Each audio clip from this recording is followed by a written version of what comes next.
Hello readers, I'm Amy, and today I am going to be talking about Needful Things by Stephen King. I have mentioned this book several times on my channel throughout the years. It is my favorite Stephen King book, or one of my top two favorites. It's between this and The Girl Who Loved Tom Gordon.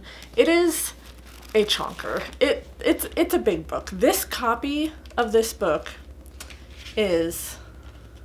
Oh wait, that's not the ending. There's another little bit at the ending. 736 pages. This is like one of the longest books that I've ever read, at least lately. No, I think it is one of the biggest books that I've ever read. And in hearing me talk about it so much, my friend Hillary from Melted Books picked herself up a copy, and as far as I know, she hasn't finished it yet. She decided to take a break. This is one of Stephen King's books that has a lot of characters.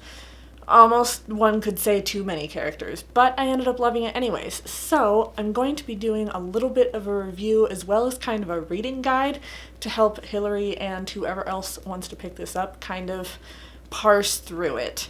Popping back in again for a second because I forgot to mention trigger warnings. This is a Stephen King book, so there are trigger warnings for just about everything.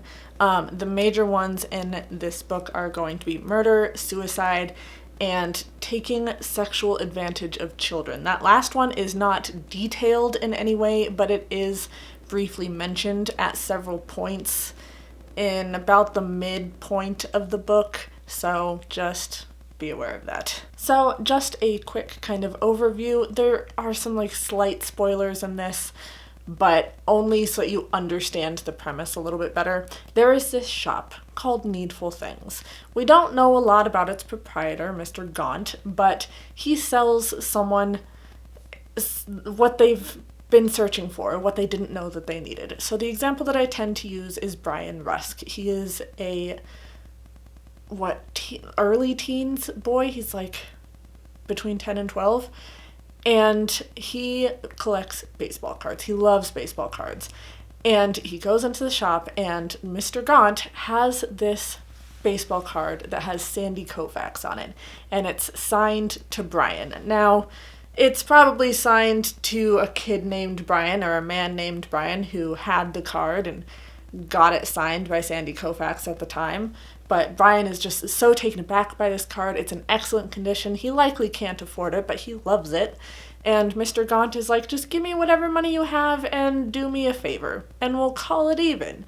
And this favor is something that he asks of everyone who buys something from his shop. And the favor is a kind of trick that the person plays on another. So let's say Brian plays a trick on this one person, but this one person thinks that it's their neighbor who they have a long-standing problem with, or who they've had a bunch of different problems with. And it just kind of takes off from there. It's like this whole set of dominoes, like one of those videos where people do really intricate domino setups and you're watching these fall for 2 minutes straight. There's just thousands and thousands of dominoes. You're just watching this whole setup. It's kind of like that. You've got a ton of characters in this small town to keep track of, and they're all kind of playing off of one another. Stephen King just really does this awesome take on kind of group dynamics and how connections work in a small town, and super interesting.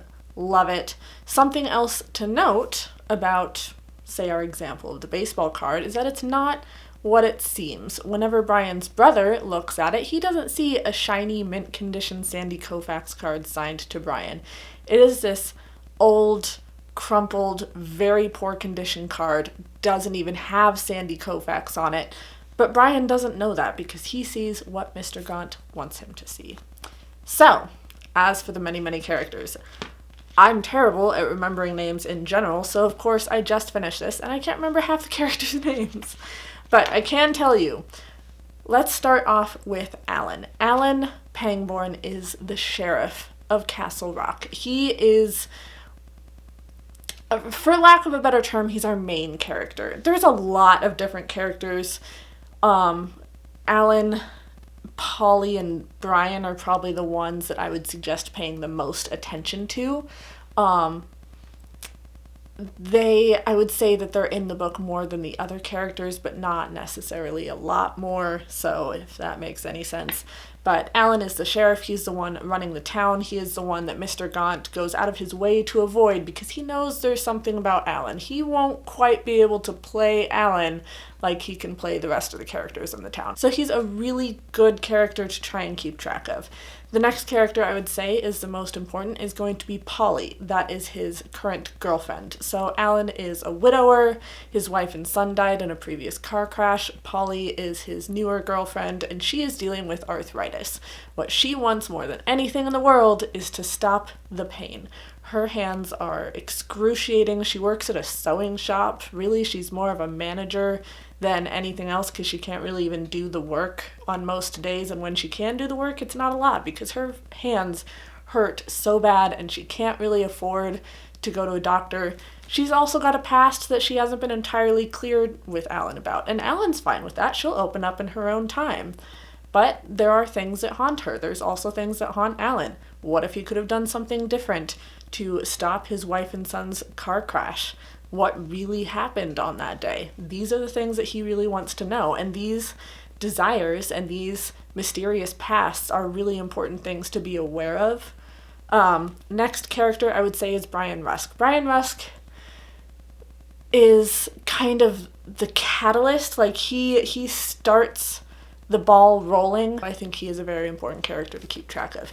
He loves collecting baseball cards. He buys a baseball card. He does a favor. But the favors aren't done because Mr. Gaunt didn't say how many favors he owed him, so he might have to do a couple more favors.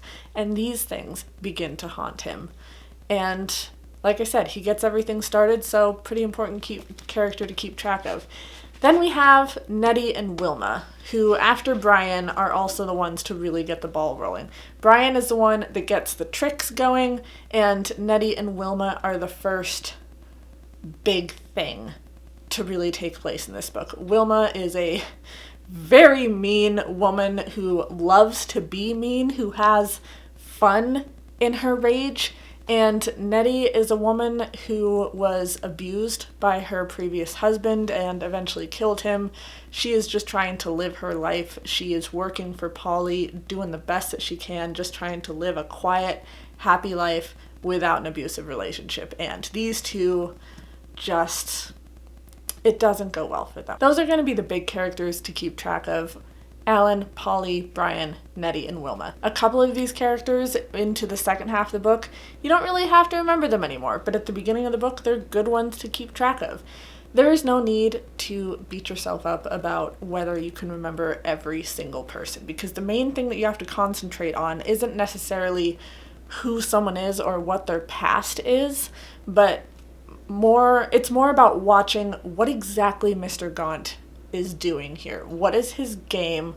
What is he trying to get to happen? You're slowly seeing this town start to collapse in on itself, and it's about what's happening to the town, not about the specific characters or what is happening to them.